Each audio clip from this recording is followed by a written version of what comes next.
Hello everybody ఆదివారం ఆడవాళ్ళకి సెలవు అనే దానికన్నా ఆదివారం ఆడవాళ్ళకు వర్కింగ్ డే అని పేరు పెడితే చాలా కరెక్ట్గా ఉంటుందని నా ఉద్దేశము. ఈ సండే క్షణం తీరిక లేకుండా ఎన్ని పనులు చేసుకుంటూ ఉన్నా కానీ ఇంకా పనులు ఉండనే ఉన్నాయన్నమాట. మార్నింగ్ బ్రేక్ఫాస్ట్ నుంచి నైట్ డిన్నర్ వరకు ఎన్ని రకాల వంటలు చేయాల్సింది వస్తుందో మరి.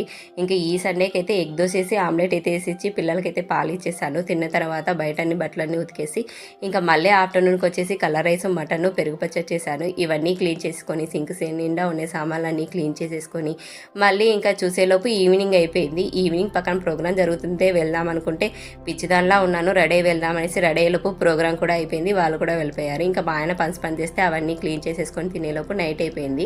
ఇంకా నైట్కి ఏదో ఒకటి చేద్దామనేసి చపాతీ చేసి ఎగ్ కర్రీ చేశాను. ఇవన్నీ చేసి క్లీన్ చేసేసుకొని కౌంటర్ టబ్ అలా చేసుకునేలోపు నైట్ అయితే 10 అయిందండి. మీరు నాలాగా అయితే కామెంట్ సెక్షన్లో కామెంట్ చేయండి.